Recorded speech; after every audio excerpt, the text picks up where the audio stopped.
Halo teman-teman, jadi di sini saya akan menjelaskan materi tentang monitoring efek samping obat atau ESO yang merupakan bagian penting dalam farmasi klinik ataupun keselamatan pasien.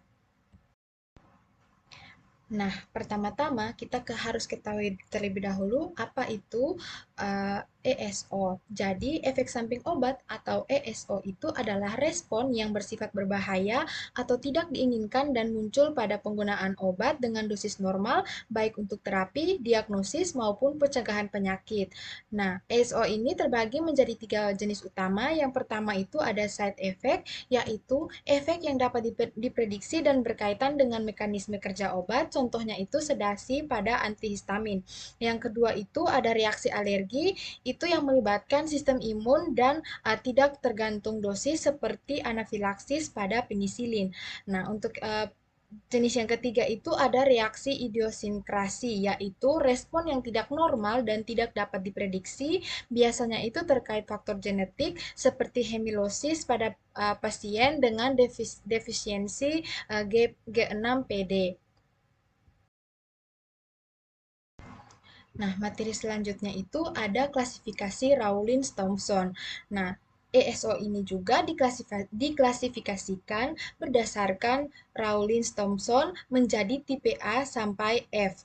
Nah, yang pertama, untuk tipe A atau augmented itu bersifat dapat diprediksi dan tergantung dosis. Itu misalnya hipoglikemia akibat insulin. Yang kedua, untuk tipe B atau bizarre itu tidak dapat diprediksi dan tidak tergantung dosis. Contohnya itu anafilaksis. Untuk tipe C atau kronik itu terjadi akibat penggunaan jangka panjang seperti osteoporosis akibat kortikosteroid. Nah, untuk tipe D-nya itu atau delayed itu biasanya muncul setelah waktu yang lama seperti efek karsinogenik. Nah, untuk tipe E atau end of use itu biasanya terjadi saat penghentian obat secara tiba-tiba, misalnya withdrawal. Nah, untuk yang terakhir tipe F atau failure itu biasanya kegagalan terapi yang tidak diharapkan, misalnya akibat interaksi obat.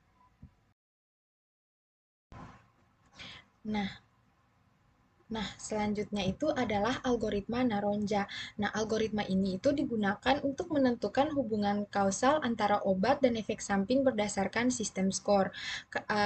Pada bagian atas slide ini terdapat penilaian berdasarkan total skor, yaitu yang pertama, skor di atas 9 itu dikategorikan sebagai definite, yang artinya efek samping tersebut pasti disebabkan oleh obat.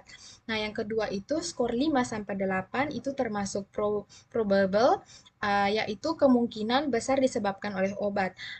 Lalu yang berikut skor 1 sampai 4 itu termasuk possible, artinya mungkin disebabkan oleh obat. Dan yang terakhir skor di bawah 0 itu termasuk doubtful, yaitu yang diragukan hubungan dengan obat. Nah, penilaian ini itu dilakukan dengan menjawab 10 pertanyaan dengan pilihan ya, tidak, atau tidak tahu. Contohnya, yang pertama, jika efek samping muncul setelah pemberian obat, maka akan diberi skor plus 2.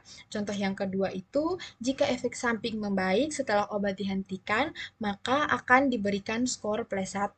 Nah, namun jika terdapat penyebab lain selain obat, maka skor itu bisa saja berkurang. Nah, setelah semua pertanyaan itu dijawab, maka skor itu akan dijumlahkan dan disesuaikan dengan kategori. Nah, dengan metode ini, penilaian itu akan menjadi lebih objektif dan lebih sistematis.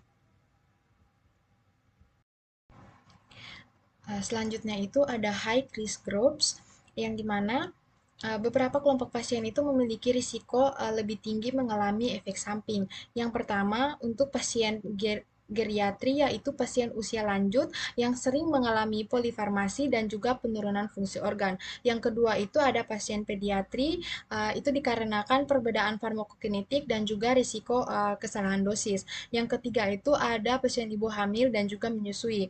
Itu biasanya terjadi karena adanya risiko terhadap janin dan juga bayi.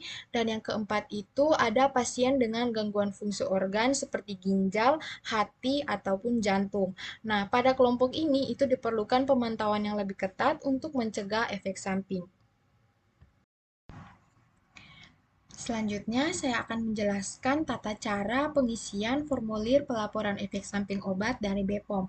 Nah, yang pertama itu isi data pasien. Itu meliputi identitas, umur, jenis kelamin, serta riwayat penyakit dan alergi. Yang kedua itu isi data obat tersangka seperti nama obat, dosis, rute pemberian, indikasi, serta waktu mulai dan berhenti penggunaan.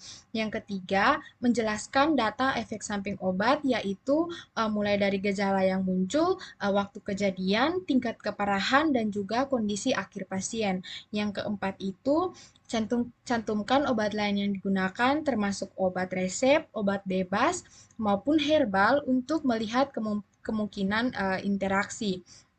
Yang kelima itu isi informasi tambahan seperti respon setelah obat itu dihentikan, juga terapi yang diberikan, dan juga data laboratorium jika ada.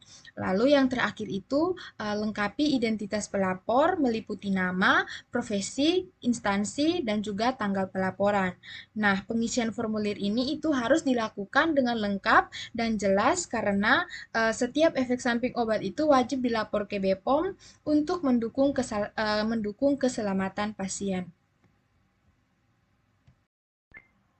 Nah, yang terakhir, untuk mengatasi efek samping obat itu terdapat beberapa strategi mitigasi. Strategi yang pertama itu ada identifikasi efek samping sedini mungkin. Yang kedua itu menghentikan obat yang dicurigai sebagai penyebab. Yang ketiga itu menurunkan dosis jika obat itu masih diperlukan. Yang keempat itu memberikan terapi suportif seperti antihistamin atau epinefrin sesuai kondisi. Yang kelima itu mengganti obat dengan alternatif yang lebih aman. Nah, jadi teman-teman, langkah-langkah ini itu bertujuan untuk meningkatkan keselamatan kepada pasien. Terima kasih.